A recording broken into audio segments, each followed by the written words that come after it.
The Italian Campaign. From pauper to conqueror. At 26, I was appointed commander of the Army of Italy. For all the title, it was a hopeless mess. Soldiers had no shoes, no bread, and had not been paid for months. On my first day at the camp, the men looked at me as if I were a scapegoat sent to die. I stood before them and said only one thing. Brothers, I will lead you to the richest plains in the world, where there are cities, glory, and gold. Then I pointed to their tattered boots. Whoever cannot keep up may stay here and be taken prisoner by the Austrians. What happened next is history. I crossed the Alps, routed the Austrian armies, and signed the Treaty of Campo Formio. I brought back to Paris not just peace, but chests of gold, paintings, and sculptures. The people of Paris lined the streets to welcome me, hailing me as the hero of Italy. To be honest, those days were exhilarating. Cheering crowds followed me everywhere, and beautiful women threw flowers at my feet. But I knew it was all superficial glory. What kept me up at night was the Directory in Paris. 5 lazy, incompetent men who had grown wary of me. Egypt, the stupidest decision of my life. Success had made me arrogant. I let it go to my head, and so I decided to march on Egypt. Why Egypt? I wanted to cut Britain's link to India and emulate Alexander the Great while I was at it. In hindsight, that decision was as foolish as opening a pizzeria in the desert. I set sail with 400 ships, 38,000 soldiers, and a whole cohort of scholars.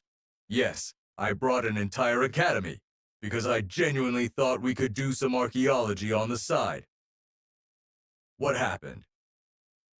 In the Battle of the Nile, British Admiral Nelson burned my entire fleet. I and 30,000 French soldiers were stranded in the desert, with no reinforcements, no retreat, and forced to fight Mamluk warriors on camels wielding scimitars. The heat was suffocating, and the men began to mutiny. A lieutenant came to me and asked, "General, when do we go home?" I stared at the desert horizon and said, "When we have conquered this desert." Inside, though, I was thinking, it's over. I'm ruined.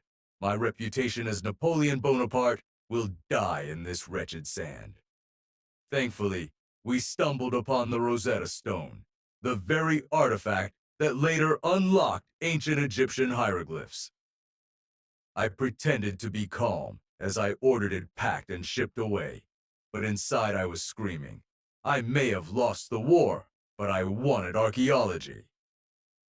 The coup of 18. Brumaire. I became master of France. When I secretly fled Egypt back to Paris, I found the country in utter chaos. The Directory was deeply unpopular, and the people craved a strong leader. The moment I returned, politicians latched onto me, hoping to use me to stage a coup. I thought, use me. They had no idea who the real hunter was. On November 9th, 1799, 18 Brumaire in the revolutionary calendar, I marched into the legislature with a company of grenadiers. My palms were soaked with sweat, and I stammered through my speech. Deputies threw objects at me, shouting, "Tyrant! Get out!" My brother Lucian shouted outside, "Whoever strikes Napoleon shall cross over my dead body!" It was all rehearsed, of course, but we played it convincingly. In the end, soldiers cleared the hall. I stood in the empty chamber, gasping for breath. Someone handed me a glass of wine, which I drank in one gulp.